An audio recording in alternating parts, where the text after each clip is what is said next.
Hello, my YouTube family. Good morning, good day, good afternoon. Welcome again to our Word for Us ministry, where we study, share, and apply the Word of God to our present time, our present world, and our present life. As you watch, share, like, and subscribe, and help me to be a web witness for Jesus. For today's devotion, we continue in the book of Samuel. 1 Samuel chapter 13, verses 3 and 4, and it reads, And Jonathan smote the garrison of the Philistine that was in Geba, and the Philistine heard of it, and Saul blew the trumpet throughout all the land, saying, Let the Hebrew hear. And all Israel heard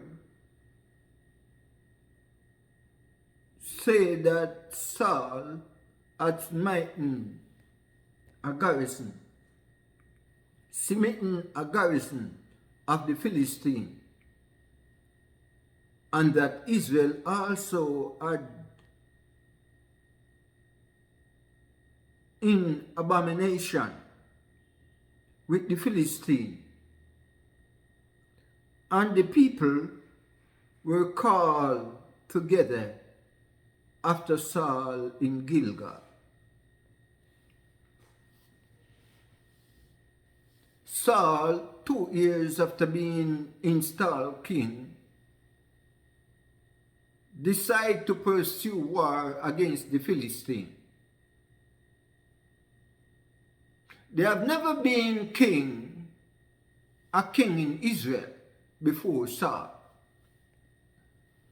And they have fought battles after battles, wars after wars. And God has always been their director. God has always been their guide. God has always been their light. And Israel never lost a battle as long as they consulted God before going on the battlefield. God has never led Israel to a defeat as long as Israel decided to serve and obey God. But here it is. Now they call for a king because they want to be like, they want to be similar, they want to be compared to the nations around them. And they call for a king. And as Saul chose 3,000, the Bible said that he gave 1,000 to Jonathan and 2,000 went with him. But here it is.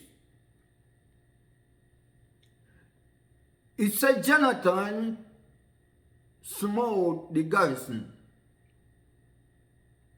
of the Philistine that was in Geba.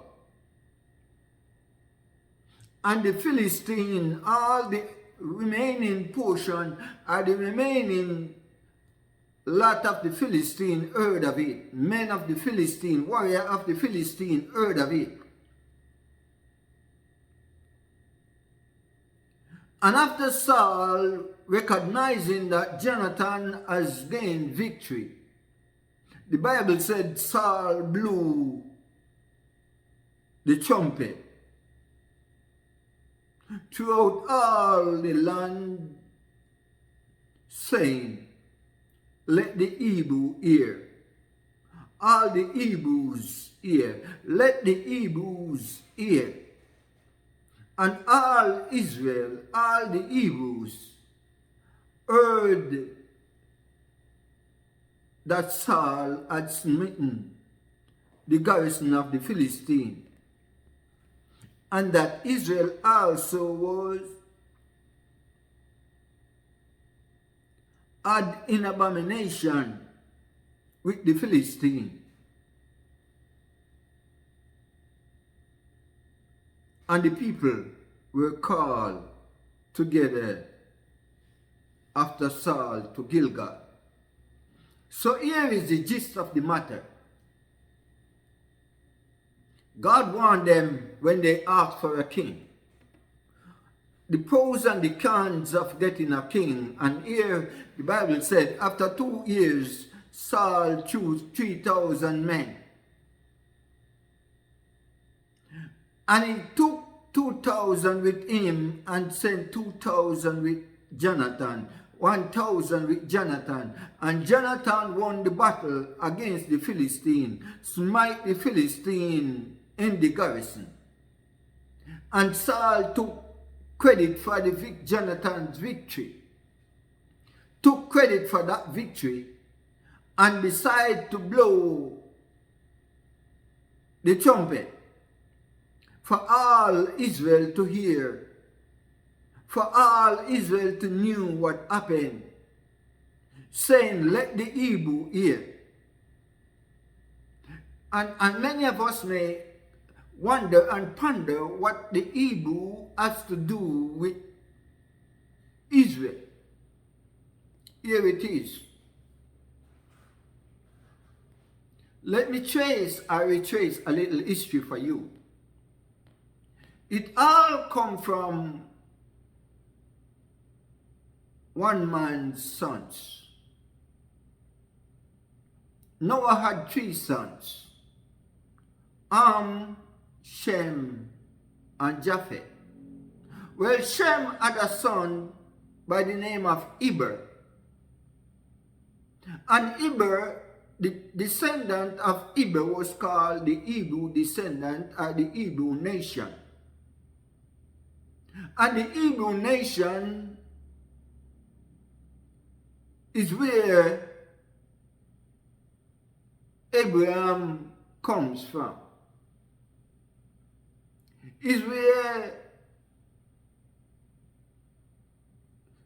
Jacob comes from. Esau comes from. Isaac descended from.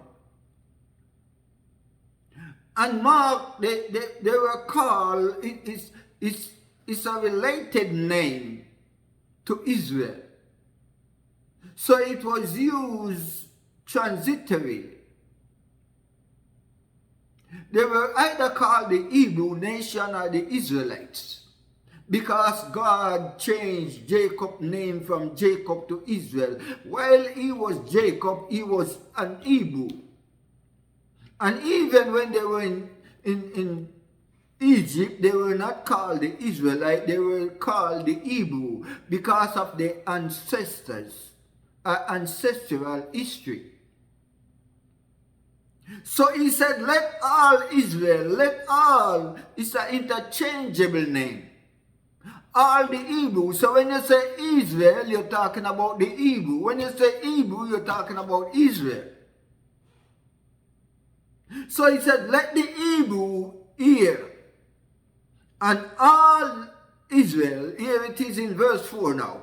All Israel heard say that Saul had smitten the garrison of the Philistine, and that Israel also was in abomination with the Philistine,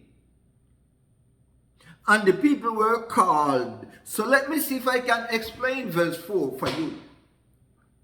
First of all, after they had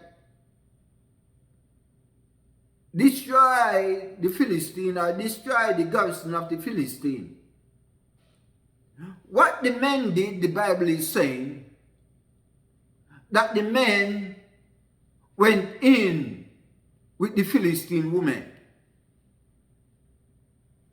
So the Israelite men or the Hebrew men went in with the Philistine women. So they said it's an abomination, because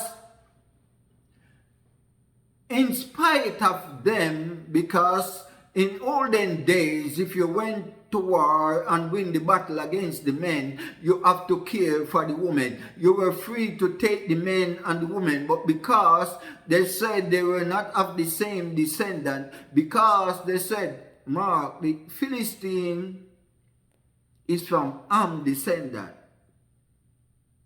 The Israelites are the Hebrews are from Shem descendant. The Gentiles are from Japheth descendant.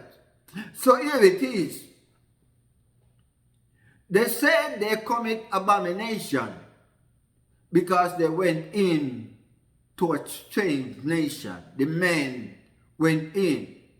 And for cleansing, the Bible said that Saul, to cleanse them from their infirmity and their impurity, from their defilement, because now they said you have defiled yourself with the Philistine woman. So Saul now began to call for the men of Israel, call for Israel, all the men. When he said all the people, it was only men that goes to battle.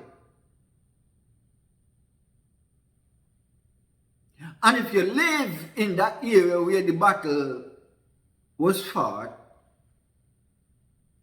and you are defeated, your enemy take your woman and take your children. Either be slave or be a part of their family. So it is saying that the Israelite men or the Hebrew men went in to have an affair with the Philistine woman, and they defiled themselves, and now it said it's an abomination because they intermingled with another nation who was not an Hebrew or an Israelite. And the Bible said that Saul called them together at Gilgal. Why did Saul call them? Saul decided that there need to be a cleansing in the camp, because if one sin, you see, it is easy to stereotype people and to stereotype and put things the way that we assume it should be. So the Bible said that they were called, the Israelites were called, the people, the men were called because they have been in abomination with the Philistine. They have touched the Philistine. They have made themselves unclean. They have made themselves defiled. So now they have to be a sacrifice. They have to be a cleansing of their sins. So Saul called them to the place of consecration, the place of cleansing, the place for purification. So first of all, they won the battle. Jonathan and his 1,000 men won the battle in Gibeah and destroyed the Philistine. It was not said what amount of people was destroyed, but Jonathan, the Bible said, smote the garrison of the Philistine in Gibeah. And the Philistine heard of it, and Saul blew the trumpet throughout all the land of the Hebrew. And all Israel heard say that Saul smote the garrison. Saul did not smote the garrison. Jonathan smote the garrison. But here it is, because Saul was the leader, because Saul was the king, because Saul instigated and set things in motion, Saul get the credit. The Bible said he blew the trumpet and all Israel rejoiced, saying, Saul has smitten the garrison of the Philistine. And because the men of Israel had mingled themselves with the Philistine women, Saul called all the men. And when it speaks of all the people, it's all the men at the age of war, 25 and above. Because 25 and beneath men was not eligible to fight a war. They would be in training. They would be groomed. But here it is. The Bible said that Saul called all the people together after him to Gilgal. Saul has made an error. I'm going to show you how come Saul going to end up in Gilgal. He has made an error. And Samuel the prophet, Samuel the priest, Samuel the judge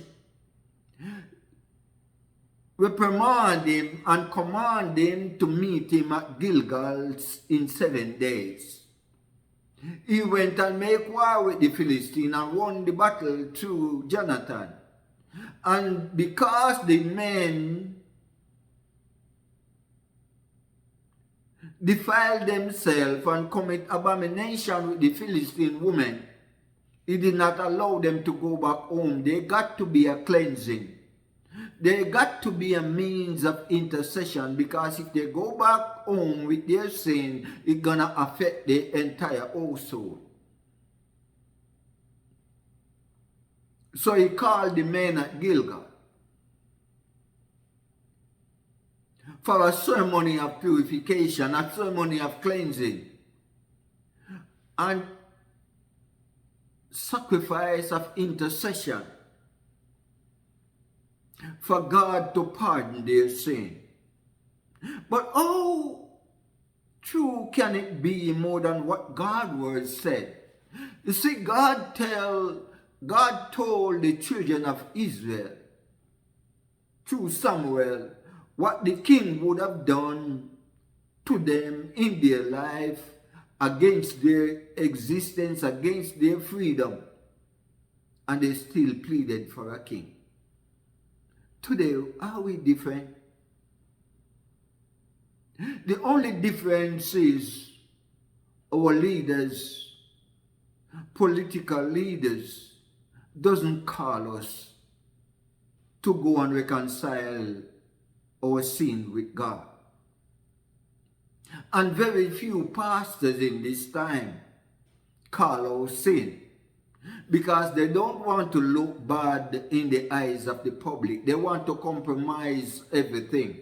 But here it is. Saul, in spite of his disobedience, Saul, in spite of his rebellion, Saul, in spite of his life, still called Israel to go, or call the men of Israel to go to Gilgal for a national cleansing.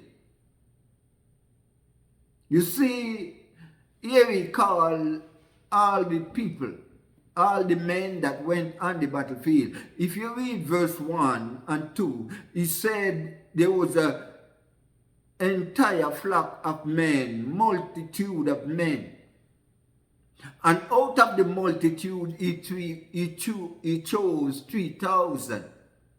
And in spite is 3,000 that goes on the battlefield, and out of the 3,000 a remnant committed this atrocity, abomination, the entire multitude have to go for cleansing.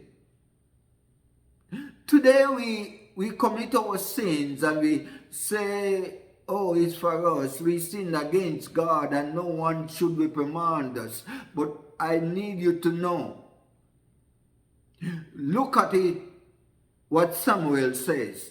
The sin that Israel commit will affect the king, and the sin that the king commit will affect Israel. And let's take it into our life, because I said in the previous devotional thought that whatever our government, whatever our leaders do, we are affected. And whatever we do as a nation, our leaders are affected. Be it political leaders, religious leaders, social leaders, spiritual leaders, whatever leaders they are in position. When they commit their act, we are affected. When we commit our act, they are affected.